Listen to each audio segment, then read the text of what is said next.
On a fait des concessions. On a trouvé un arrangement pour le bien de nos enfants.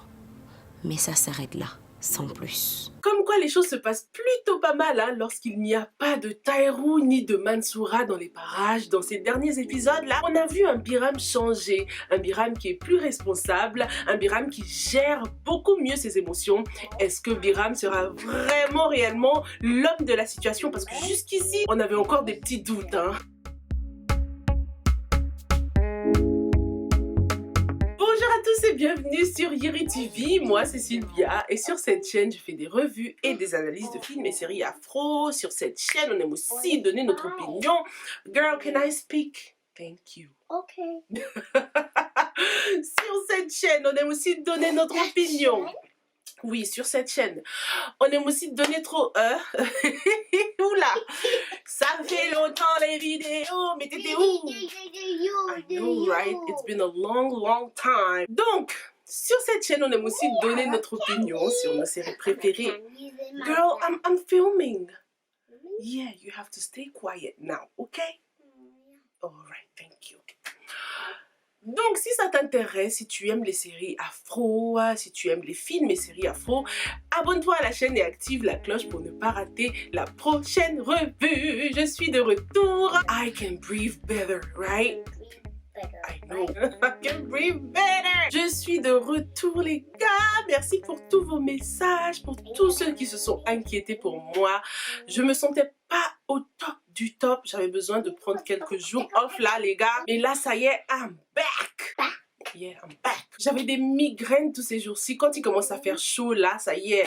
Allergie au pollen, maux de tête, tous les tralala de la chaleur. Donc bref, I took some days off and I'm back. Biram a enfin trouvé un havre de paix entre guillemets pour Djalika et ses enfants. Est-ce que c'était trop demandé franchement? Enfin, un endroit où elle peut se poser tranquillement avec ses enfants. Franchement, les pauvres enfants, ils ne méritent pas ça, hein, tout ce qu'ils ont traversé jusqu'ici. J'ai adoré cette scène parce que pour une fois, c'était apaisant en fait. Les deux n'étaient pas là à se crier dessus comme chien et chat, à chercher la bagarre. Ils ont même lâché des petits sourires. Donc ça fait plaisir et ça nous prouve que Biram est sur la bonne voie. Biram gagne des points.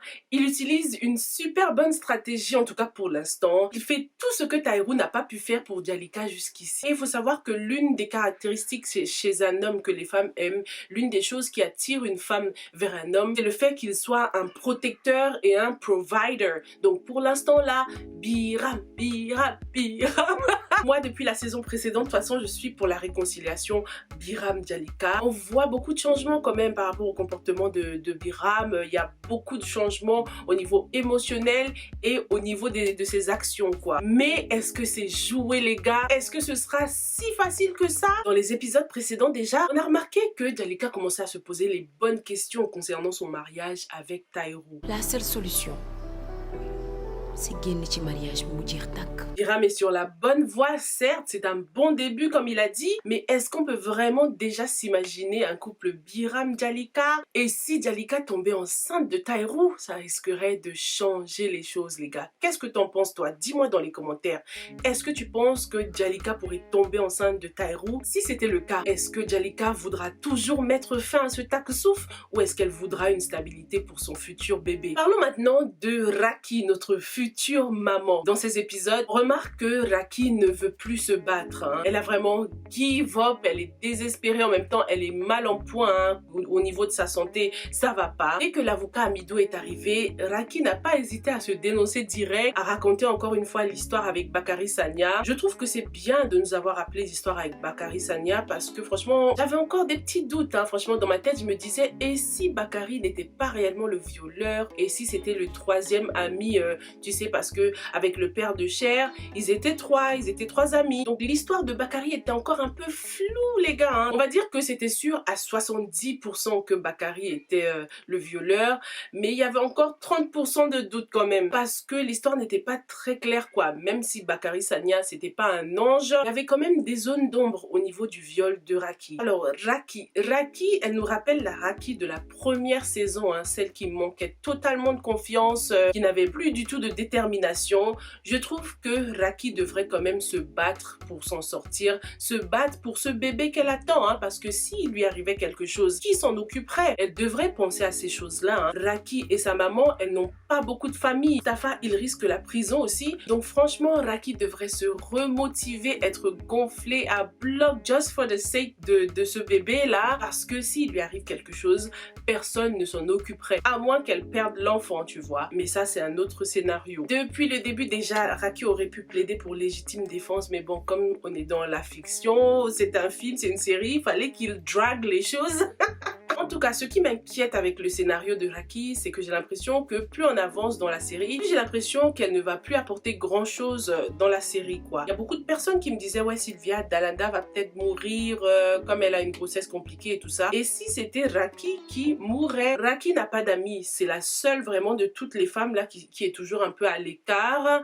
Raki n'a plus sa place dans l'entreprise Sineginja et Raki a vengé son violeur, quoi, puisqu'elle l'a tué. Donc justice a été faite entre guillemets. Et du coup, le personnage de Raki, pour l'instant en tout cas, on dirait qu'il ne sert plus à grand chose. Côté santé, elle se sent mieux. Je pensais qu'ils allaient un peu plus développer l'histoire de l'habitante du village et qu'elle allait devenir la nouvelle pote de Raki, mais ça y est, on a quitté le village. Et je pense pas qu'ils retourneront là-bas, à moins que cette habitante vienne en vie parce qu'elle se soucie pour la santé de Raki. Qu'est-ce que t'en penses? En tout cas, pour l'instant, Raki se sent mieux. Sa situation est plutôt stable, mais rien ne nous dit qu'elle ne va pas replonger. Avec tout ce qu'elle a subi, tout le stress et tous les coups, Raki n'est pas encore tout à fait hors de danger. Hein. Et si la situation se compliquait jusqu'au point où il faudra choisir entre Raki et le bébé, entre la vie et la mort, les gars. On connaît ces grossesses tellement compliquées que parfois c'est soit on sauve le bébé, soit on sauve la maman. Dans ce cas, le seul souvenir, la seule représentation de Raki sera ce bébé. Raki a déjà raconté toute son histoire et justice a été faite. Le vrai challenge maintenant, ce sera de sortir Mustafa de prison. Dis-moi ce que t'en penses dans les commentaires. Comment est-ce que tu vois l'évolution de ce personnage de Raki? À ton avis, qu'est-ce qu'elle peut apporter de plus dans la série? Alors, on peut être aussi un peu plus rassuré aussi parce que Regina a décidé de prendre les choses en main. Je vais prendre ce dossier. Je veux tous les éléments dans mon bureau cet après-midi au plus tard. Je vais la défendre et je vais faire en sorte de la sortir de ce pétrin. Elle ne mérite pas la prison. Et du coup, on comprend mieux cette haine que Regina a contre les hommes puisque elle aussi, tout comme Raki, hein, c'est un peu le même scénario. Elle a été molestée, elle a subi des agressions lorsqu'elle était petite. Bon, là, je trouve que c'est un prétexte qui est beaucoup mieux, c'est beaucoup plus fort que ce qu'on avait avant hein, parce que dans la saison précédente, on nous a appris qu'elle détestait les hommes parce que Taeru l'avait empêché de se marier ou un truc comme ça. J'avais pas trop aimé ce prétexte, je trouvais que c'était trop faible. Mais là, c'est beaucoup mieux, c'est beaucoup plus fort, beaucoup plus crédible. Même si c'est un peu du déjà vu, puisque bon, c'est un peu similaire au cas de Raki, même si on ne sait pas encore très bien ce qui s'est passé avec Regina. En tout cas, ça a fait beaucoup de peine hein, la voir dans cette chambre comme ça, toute fragile, apeurée. Ce n'est pas du tout la Regina qu'on avait l'habitude de voir. Mais j'aurais aimé voir plus d'émotion sur son visage lors de son tête-à-tête avec Amidou, parce que c'est à ce moment-là qu'elle a réellement su ce qui s'est passé avec Raki. Et c'est à ce moment-là qu'elle a vraiment décidé de prendre l'affaire en main. Je trouve qu'il n'y avait pas cet élément choc, quoi. Elle n'a pas été choquée. On a beaucoup plus vu de la détermination sur son visage. Peut-être aussi que c'était fait exprès pour réserver la surprise, pour tout balancer pendant cette scène finale, cette scène qui était quand même assez choquante. Du coup, je n'ai qu'une envie, j'ai de plus en plus envie de voir qui sera cette maman-là, qui sera la mère de ces deux femmes, Dalanda et Regina, et qu'est-ce qui s'est passé lorsqu'elles étaient enfants. Le monsieur, c'était sûrement leur papa hein, aux deux femmes, ce qui expliquerait pourquoi la maman a autant la haine des hommes aussi, hein, parce que lors de cette petite conversation qu'elle a eue au téléphone avec Dalanda, on a compris que c'était une maman qui n'acceptait aucun BS lorsqu'il s'agit des hommes.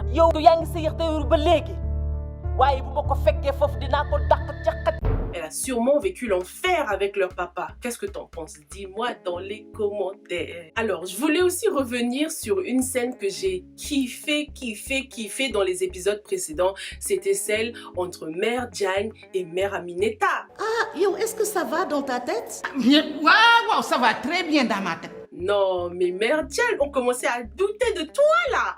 lorsqu'elle a débarqué chez Mère Amineta, je me suis dit, ah bah il était temps, Mère Diagne. Cette scène était super bien exécutée, c'était vraiment le premier avertissement pour Mère Amineta. Mère Diagne est venue marquer les limites, mais dans tous les sens du terme, parce que même sur le sol, il y avait ce trait que Mère Diagne n'a pas traversé une seule fois, sauf lorsqu'il fallait rendre les affaires de Mère Amineta.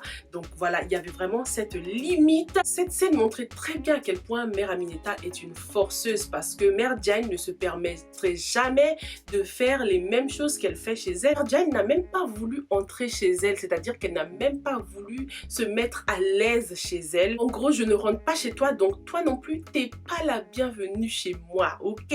Arrête de te mettre à l'aise là-bas et venir à chaque fois lorsque c'est l'heure du dîner là. Mais est-ce que Mère Amineta a dit son dernier mot, les gars? Elle donne vraiment l'impression d'être une femme qui voit les marabouts et tout ça. Elle a ce côté sombre que j'ai hâte de découvrir. J'ai envie de savoir pourquoi elle est comme ça, quelles sont ses réelles motivations, pourquoi est-ce qu'à cet âge, elle a envie de plaire à tous les hommes, c'est-à-dire que Pagaye, c'est un homme parmi tant d'autres. Et il y a des femmes comme ça, les gars, qui se lancent ce genre de défi, le défi de conquérir le mari d'une autre femme. Dites-moi si vous avez déjà entendu ce genre d'histoire, des femmes qui se lancent ce défi-là, ça leur plaît en fait, c'est un espèce de challenge, on va voir s'il peut me résister et tout ça. Il y a des femmes qui ont vraiment le cœur, Une fois qu'elle arrive à te séduire, elle passe à autre chose, c'est plus marrant en fait, tu vois. Dis-moi dans les commentaires si tu connais des gens comme ça. L'affaire Cher et Lala. Donc le procureur va convoquer Lala pour une médiation. Cher va peut-être s'en sortir, les gars. Vu qu'il y a les enfants en jeu, vu comment Noura prend Cher en ce moment-là, elle est très affectée et c'est tout à fait normal et très réaliste, ce qui rend les choses hyper difficiles pour Lala, franchement. On découvre aussi que Lala a donc repris le boulot, donc ça veut dire qu'elle avait accepté le chèque alors, oh là là. Je ne reviendrai plus jamais à la chaîne de télé. Du coup, dans l'épisode précédent, lorsqu'elle est rentrée à la maison et qu'elle a trouvé Philly, elle revenait sûrement de son boulot à la télé. Franchement, déçue de savoir qu'elle avait finalement accepté ce chèque, surtout qu'elle a déjà ses boutiques de vêtements et tout ça. Donc, est-ce que c'était vraiment nécessaire se venger de Cher, mais à quel prix? Au point de faire souffrir ses enfants comme ça? Lala ne doit pas se laisser envahir par la haine, par les ténèbres. Le divorce, c'est dur, ça te touche, mais sur tous les plans, dans ta vie privée, mais aussi dans ta vie professionnelle. Dans cet épisode, on voit clairement que ce n'est pas seulement Cher qui est affecté professionnellement, Lala aussi. Même si j'ai vachement envie que Lala se venge et que Cher paye pour tout ce qu'il lui a fait, on voit très clairement que la vengeance et l'emprisonnement, c'est pas la meilleure solution, puisque ça n'affecte pas seulement Cher, mais même elle aussi ça l'affecte et ça affecte ses enfants, sa carrière, tout. Philly avait vraiment eu les mots justes dans les épisodes précédents lorsqu'elle a dit qu'un mariage peut être difficile mais un divorce peut être agréable. Philly, elle trouve toujours les mots justes. J'ai beaucoup aimé son effort quand même de venir chez Lala pour essayer d'apaiser les choses. On se demande parfois dans quel camp elle est. Est-ce qu'elle est pour la famille Diagne, pour Cher, ou bien elle est pour son ex-meilleure amie Lala? Philly est tout simplement dans le camp de la raison, quoi. Alors pendant cette conversation entre Biram et Pagaye,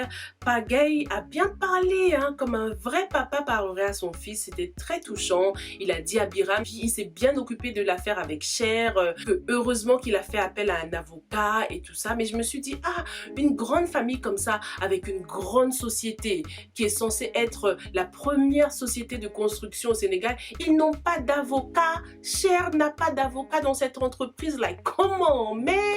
Même nous, les créateurs de contenu, on a des avocats. Cher, il n'a pas été very smart sur ce coup-là. Après, c'est le film, c'est la série. Il a fallu que ce soit Biram qui ramène Dalanda pour que Dalanda le défende. Je trouve qu'ils auraient pu rendre ça un peu plus réaliste, faire genre peut-être qu'ils avaient un avocat nul ou bien il était corrompu leur avocat et du coup Dalanda est venu voilà lui sauver la mise ou un truc comme ça. Mais j'ai vraiment du mal à croire qu'une grosse entreprise comme celle de Cher, avec une famille quand même assez fortunée comme ça, ils n'ont pas d'avocat de famille. Difficile à croire. Qu'est-ce que t'en penses toi? Avocat de famille ou avocat professionnel pour gérer tout ce qui est important, tout ce qui est administratif comme ça, comme par exemple la fameuse convocation de Cher. S'il avait un avocat là, il serait pas en prison à cette heure-ci. Mansoura n'aurait jamais intercepté ce papier. Voilà un peu ce que j'avais pour toi, hein, pour cette revue. Dis-moi ce que t'en penses, hein, de cette saison 3 jusqu'ici.